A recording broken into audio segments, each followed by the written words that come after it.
मंदिर की आत्मा। गांव बापस्ती की पहाड़ी पर एक मंदिर था जो कई वजहों से प्रसिद्ध था। बापस्ती के परिवारों में आपसी सौहार्द बना हुआ था। इसकी वजह उस मंदिर को ही बताया जाता है। अरे ओ विमला, ये इस मंदिर की कहानी क्या है रे? अरे ये मंदिर इस गांव के लिए बहुत ही शुभ है। अरे शुभ तो है, तो फिर भी लोग इस मंदिर से दूर क्यों रहते हैं? ये इतना वीरान क्यों रहता है? अरे बड़े बुजुर्ग कहते हैं कि मंदिर में आत्माओं का राज है जो लोगों की मदद करते हैं, लेकिन मंदिर से सभी को दूर भी रखते हैं। अरे ये कैसी आत्मा है जो लोगों की मदद भी करते हैं और लोगों को मंदिर से दूर भी रखते हैं?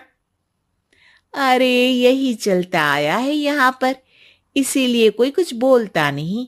क्योंकि जिसके घर में कोई भी परेशानी होती है तो बताते हैं कि इस मंदिर से उन्हें मदद मिलती है। अरे वाह, ये तो अच्छी बात है। तभी इस गांव में इतनी खुशहाली दिखती है। तभी बाहर किसी की चीखने चिल्लाने की आवाज आती है। दोनों बाहर निकलती हैं तो देखती हैं कि गांव के एक बुजुर्ग रो रहे हैं क्योंकि शहर से उन्हें कोई बुरी खबर मिली है। अरे क्या हुआ चच्चा, रो क्यों रहे हो आप? हाँ चाचा, बताओ ना, हुआ क्या? अरे क्या बताऊं बेटे, मेरा बेटा शहर गया हुआ था कमाने, लेकिन आज खबर मिली है कि उसका एक्सीडेंट हो गया। वो अस्पताल में भर्ती है। अरे तो इसमें परेशान होने की क्या बात है चाचा, जाओ शहर और बेटे का इलाज करवाओ।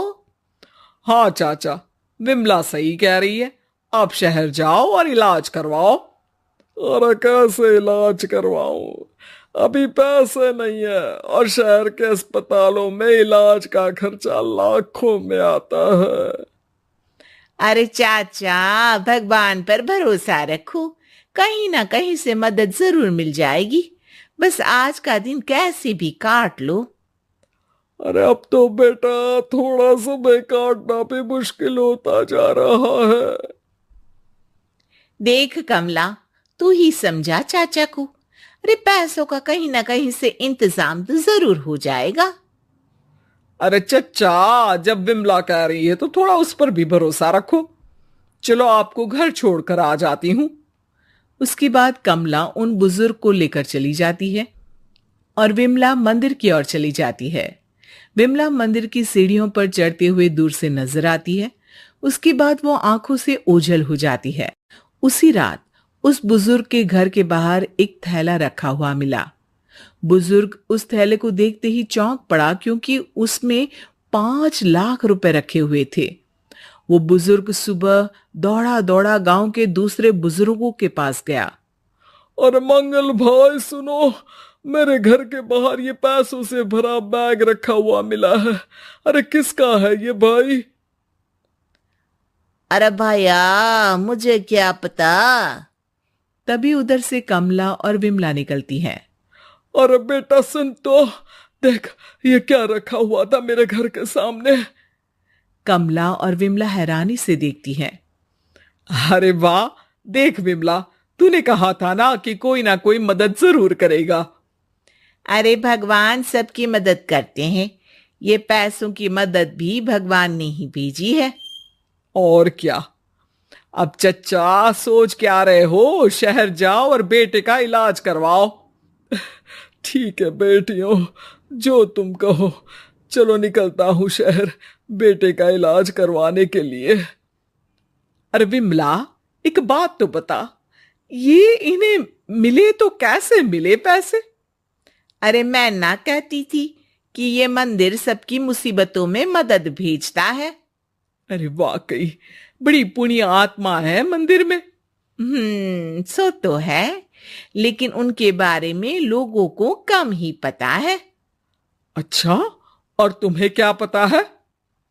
अ, जितना पता था वो तो बता दिया। ना रे ना, मैं नहीं मानती, तू कुछ तो छिपा रही है। अरे कुछ ना छिपा रही, जो पता था वो बता दिया। मंदिर से लोगों को मदद मिलती है, बस इतना ही पता है। ठीक है बाबा, अब नहीं पूछूंगी। इसके बाद उसी रात कमला चुपचाप अपने कमरे से निकलती है और मंदिर की ओर चल पड़ती है। कमला धीरे धीरे मंदिर के दरवाजे पर पहुंचती है। अंदर से हल्की हल्की रोशनी आ रही थी। इसके बाद जो वो देखती है वो हैरान रह जाती है। कमला इसके बाद तेजी से वापस लौट आती है। दूसरे दिन सुबह सुबह। अरे विमला, तू तो छिपी रुस्तम निकली। हैं? ऐसा क्या छिपा लिया मैंने? अरे तूने तो भनक ही नहीं लगने दी और चाचा की मदद भी कर दी। हैं? ये क्या कह रही हो? ऐसा कैसे कह सकती हो तुम? मैंने कोई मदद नहीं की। अरे सब पता है मुझे, कल रात मैं गई थी मंदिर। तो क्या देखा? अरे तुम्हारा पति और कुछ लोग वहां दिखे। बोरियों में नोट भरे हुए थे और सभी नोट गिनने में लगे हुए थे। तो तुम्हें क्या लगा? वो क्या कर रहे थे? अरे मैं समझ गई कि वो लोग कहीं से डकैती कर पैसे लेकर यहां मंदिर के पीछे छिपाते हैं। अब जब तुम जान ही गई हो तो बता देती हूं, लेकिन ये बात किसी को पता नहीं लगनी चाहिए। मेरे पति डकैती नहीं डालते हैं, बस उन लोगों से पैसे छीनते हैं जिन्होंने गलत तरीके से पैसे बनाए हैं। और फिर लोगों की मदद करते हैं। यही है वो पुण्य आत्माएं जो लोगों को मदद पहुंचाती है। अब समझी? हाँ, अब समझी उन पुण्य आत्माओं का चक्कर। सही है। करते रहो मदद, लेकिन सावधानी से, मेरी तरह कोई और ना पहुंच जाए।